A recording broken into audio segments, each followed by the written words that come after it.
On July 20th, Ulysses S. Grant finally finished writing his memoirs. It had been an arduous literary journey for the former general and president. He had been waging a downhill battle with terminal cancer and had been fighting financial ruin. In fact, his attempt to write his memoirs was, in part, an attempt to stave off financial insecurity for his family after his death. He would have written more in his memoirs had he the time, but as he famously said at the beginning of his prelude, man proposes and God disposes. The president's condition seemed to deteriorate quickly after he finished his work. Just a few days later, on Thursday, July 23rd at 8:08 in the morning, Grant passed away. In honor of the anniversary of Grant's death, what I'd like to do is read his preface to his memoirs. This comes from the Library of America edition. Grant's words are eloquent, and his writing deservedly places him among some of the best nonfiction writers in the American literary canon. Man proposes and God disposes. There are but few important events in the affairs of men brought about by their own choice. Although frequently urged by friends to write my memoirs, I had determined never to do so, nor to write anything for publication.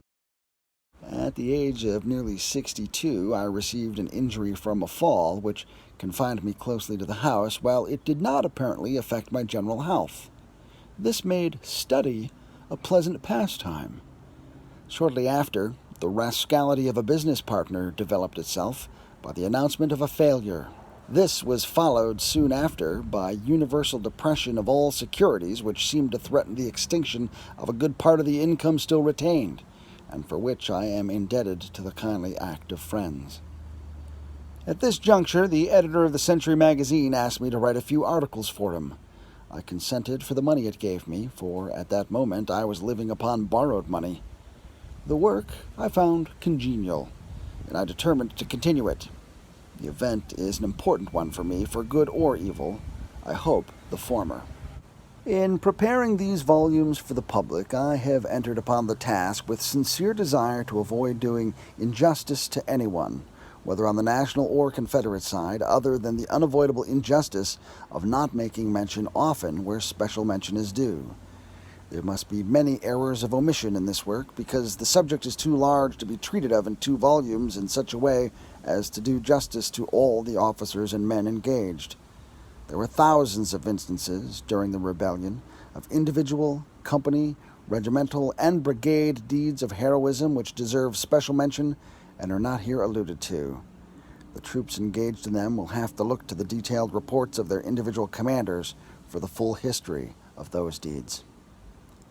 The first volume, as well as a portion of the second, was written before I had the reason to suppose I was in a critical condition of health.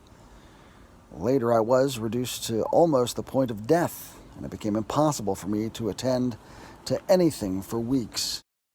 I have, however, somewhat regained my strength, and am able, often, to devote as many hours a day as a person should devote to such work. I would have more hope of satisfying the expectation of the public if I could have allowed myself more time. I have used my best efforts with the aid of my eldest son, F.D. Grant, assisted by his brothers, to verify from the records every statement of fact given. The comments are my own and show how I saw the matters treated of, whether others saw them in the same light or not. With these remarks, I present these volumes to the public, asking no favor, but hoping they will meet the approval of the reader. U.S. Grant, Mount McGregor, New York, July 1st, 1885.